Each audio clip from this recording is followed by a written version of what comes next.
What if the greatest king of the seas discovered that the deepest enemy was already waiting beneath the waves? The movie begins in the middle of the ocean, where a massive cargo ship sails calmly across dark waters. But danger is approaching. Ruthless pirates and mercenaries storm aboard, seizing the crew and preparing to strip the vessel of its riches. What they don't realize is that justice is already coming for them. Riding atop his mighty seahorse, carrying Neptune's legendary trident, Arthur Curry, the king of Atlantis, known to the world as Aquaman, rises from the depths. With unstoppable power, he tears through the invaders, crushing their weapons, dismantling their forces, and saving every innocent life on board. But this is not just another mission. This is a story Arthur tells to his newborn son, Arthur Jr. Since defeating his brother Orm and stopping a devastating war, Arthur has tried to balance many lives: father, husband, hero, and king. For a time, life seems almost perfect. At home, he shares quiet mornings with his father, Thomas, who urges him to give little Junior a sibling, but Arthur hesitates, remembering the pain caused by his rivalry with Orm. Then, to their astonishment, they see Junior communicating with fish through the aquarium glass, a sign that his powers are awakening.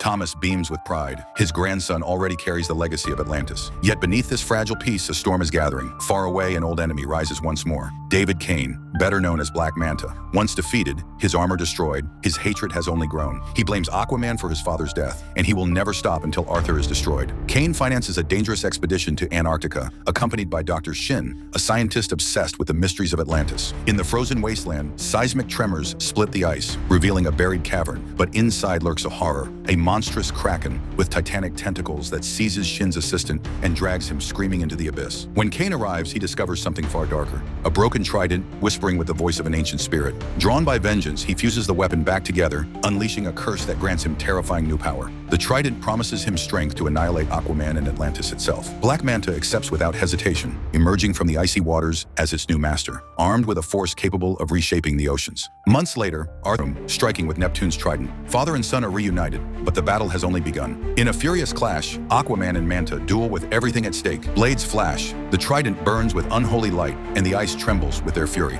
Mera joins the fight, unleashing her hydro magic in waves of crushing force. Orm too rises to the challenge, intercepting Manta's killing blow. But when he seizes the cursed trident, Kordax possesses him. Brother turns against brother as blood is spilled upon the throne. The prison cracks, and the ancient tyrant awakens. With the world on the edge of destruction, Arthur pleads with Orm to remember their bond. Memories of their journey together, their battles, and their family break through the darkness. Orm resists the possession, handing the trident back to Arthur. In one final strike, Arthur hurls Neptune's trident, shattering the cursed weapon and obliterating Kordax forever. The lost kingdom collapses into ruin, sealing away its horrors. Defeated, Black Manta clings to a cliffside, broken but alive. Arthur extends his hand, offering mercy, offering peace, but Manta rejects it, choosing instead to fall into the abyss, consumed by his hatred. At last, silence returns to the seas. Atlantis is safe, the world is saved, father and son are reunited. Orm, though redeemed, must answer for his crimes, and Arthur swears to protect him until forgiveness is granted. Together, they share respect for the first time, brothers bound not by rivalry, but by trust. Days later, Arthur fulfills the promise he once made. Standing before the world, he reveals Atlantis to all humanity. No more hiding, no more secrecy.